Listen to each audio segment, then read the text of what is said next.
हम सबसे ज्यादा हॉट टॉपिक पे बात करने जा रहे हैं जो कि है बसंत। लोग जो है वो बसंत आफ्टर 20 इयर्स जो है वो दोबारा मनाने जा रहे हैं। बीइंग एजुकेशनिस्ट मुझे इस वीडियो को बनाने की क्यों जरूरत पेश आई, सो दैट कि हम ऑडियंस को एजुकेट कर सकें कि जो रूल्स एंड रेगुलेशंस बसंत के लिए गवर्नमेंट ने बनाए हैं वो क्या हैं, उनको आप थोड़ा सा देख सकें। प्लस हम लोग बात कर सकें कि जो पॉलिसीज इन्होंने बनाई हैं उसके अंदर हमारी क्या राय है और पब्लिक को किस तरह से बिहेव करना है इस सारे सिनेरियो के अंदर।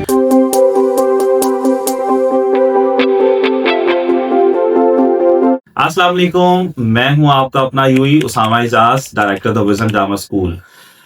नया साल मुबारक हो आप सबको जी। 2026 जैन चल रहा है, हमारे नए सिलसिले के साथ आप सबको वेलकम है। आज हम सबसे ज्यादा हॉट टॉपिक पे बात करने जा रहे हैं जो कि है बसंत। आपको मालूम है कि 6, 7 और 8 फैब को गवर्नमेंट ने अनाउंस किया है कि लाहौर डिस्ट्रिक्ट के अंदर हम लोग जो है वो बसंत आफ्टर 20 इयर्स जो है वो दोबारा मनाने जा रहे हैं।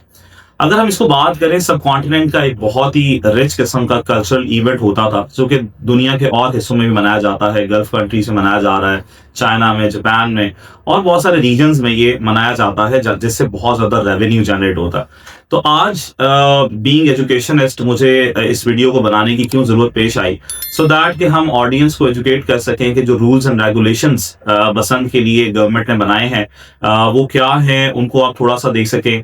प्लस हम लोग बात कर सकें कि जो पॉलिसीज इन्होंने बनाई हैं उसके अंदर हमारी क्या राय है और पब्लिक को किस तरह से बिहेव करना है इस सारे सिनेरियो के अंदर।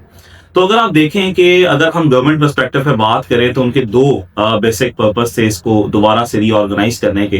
पहला तो ये कि आप कल्चर रिवाइवल, जहां इतने सारी टेंस कंडीशंस चल रही हैं हमारे मुल्क के अंदर, वहां पर एक ऐसा कल्चर जहां पर लोग रीयूनाइट होते थे, गैदरिंग्स होती थी, फैमिली आपस में मिलती थी और मिलकर एक बहुत ही पॉजिटिव तरीके से इस इवेंट को जो है वो सेलिब्रेट किया जाता था। जिसमें खाने अरेंज होते थे, बड़े और छोटे तमाम जनरेशन के लोग अपने आबाई घरों में, आबाई शहरों में जाकर और फिर इसको एंजॉय करते थे।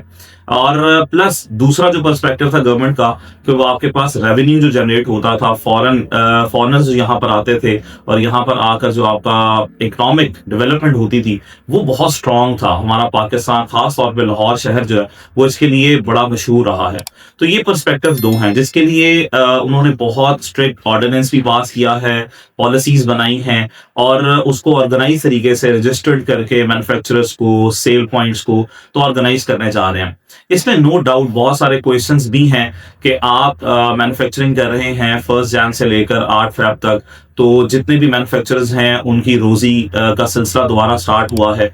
फिर चूंकि ये लिमिटेड है लाहौर तक, तो हाउ कम कि आप लाहौर पूरे को किस तरह से अकोमोडेट करेंगे। नो डाउट कि उन्होंने पुलिस को बहुत ज्यादा इंगेज किया है और फोर्सेस को इंगेज किया है, रूल्स बहुत अच्छे बनाए हैं उन्होंने कि अंडर 18 लोग नहीं उड़ाएंगे, डोर के पैरामीटर्स को डिसाइड किया है, साइजेस ऑफ गुड्डा और पतंग जो है उसको डिफाइन कर दिया है, रजिस्ट्रेशन लाइसेंस कर दी है और जोन्स बना दिए हैं रेड, येलो और ग्रीन, जहां पर जो है क्या कहते हैं रिस्ट्रिक्टेड होगा मोटरसाइकिल्स का और जो कॉन्सिक्वेंसेस हमें फेस करने पड़ते थे मोटरसाइकिल सवारों को कि उनके लिए प्रॉब्लम्स था, वहां पर एंटीना है उनकी सिक्योरिटी के लिए।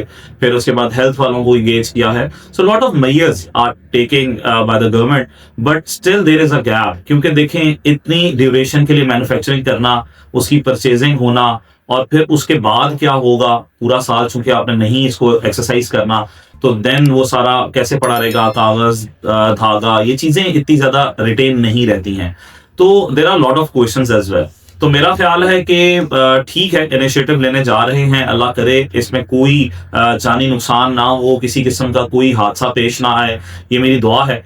लेकिन मोस्ट इम्पॉर्टेंटली जो मेरी वीडियो का मकसद भी है वो अवाम के लिए है कि अवाम इस चीज़ का बहुत ख्याल करे कि जो मेजर्स और पैरामीटर्स गवर्नमेंट डिसाइड कर रही है और लागू करने जा रही है, प्लीज़ फॉलो देम और उनको अपने लिए, दूसरों के लिए, सबको जो है वो क्या कहते हैं इस चीज़ का ख्याल रखना होगा कि ड्यूरिंग दैट में मोटरसाइकिल का इस्तेमाल कम किया जाए और जो पैरामीटर्स डोर गुड्डे के बनाए हैं उसको वायलेट प्लीज मत करें। बिकॉज आई नो कि बहुत सारे लोगों के पास पुरानी चीजें पड़ी होंगी, डिफरेंट सिटी से ट्रांसपोर्ट होकर लोगों के पास आई होती हैं, तो अब गवर्नमेंट के लिए मुश्किल तो है, बिकॉज़ हर घर की छत पर जाना, हर जगह पर चेक करना, इट्स अ लिमिटेशन।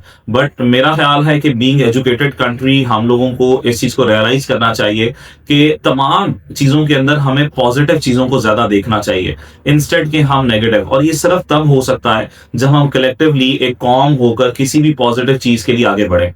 बहुत सारे लोग इस पर बात कर रहे हैं कि जी इनको इतना सारा पैसा जो लाहौर पे लगा रहे हैं गवर्नमेंट को, वो किसी और फलाही काम पे लगाना चाहिए। ठीक है, आपका पॉइंट ऑफ व्यू बिल्कुल ठीक है, लेकिन अगर गवर्नमेंट एक इनिशिएटिव ले रही है जहां पर वो और भी हैं डिफरेंट डिपार्टमेंट्स में और बहुत सारी बेहतरी गवर्नमेंट की तरफ से आ रही है, तो मेरा ख्याल है कि अगर इसके पीछे भी कोई वजह है जिसमें वो बार बार क्लेम कर रहे हैं कि हम लोगों को इस टेंस कंडीशन से निकाल के एक रिक्रिएशन की तरफ लेके जा रहे हैं, बच्चे मोबाइल्स की बजाय बाहर पब्लिक एरियाज में होंगे, ग्राउंड्स में जाएंगे, छतों पे अपने बड़ों के पास जाएंगे, एक गैदरिंग्स होंगी, और दूसरा हमारा इकोनॉमिक ग्रोथ जो है वो होगा, लोगों का रोजगार बढ़ेगा। तो अगर आप उस पॉजिटिविटी को देखें तो मेरा ख्याल है कि try to keep the balance, तो it would be a great thing कि हम लोग अगर पॉजिटिवली सब यूनाइट होकर एक प्रोडक्टिव एक्टिविटी की तरफ जाएं तो उसके नुकसान भी कम होंगे और पॉजिटिव एस्पेक्ट ज्यादा आएगा। और अगर ये होता है तो हम लोग एक रिवाइवल की तरफ दोबारा जा सकते हैं। I am not of the view कि होना चाहिए कि नहीं होना चाहिए। आई जस्ट वांटेड कि आप सब एजुकेट होकर प्रॉपर तरीके से यूनाइट होकर एक पेज पर आकर इस चीज से गुजरें, ताकि नुकसान कम हो और प्रोडक्टिविटी जो होने जा रही है वो बेहतर हो सके। आई होप कि आप लोग तमाम रूल्स को भी फॉलो करेंगे और इन गाइडलाइंस पे अमल करके पॉजिटिव रहकर इसको एंजॉय करेंगे। अपना बहुत सारा ख्याल रखिएगा। इंशाल्लाह आपसे मुलाकात होगी अगले एपिसोड में। अल्लाह हाफिज।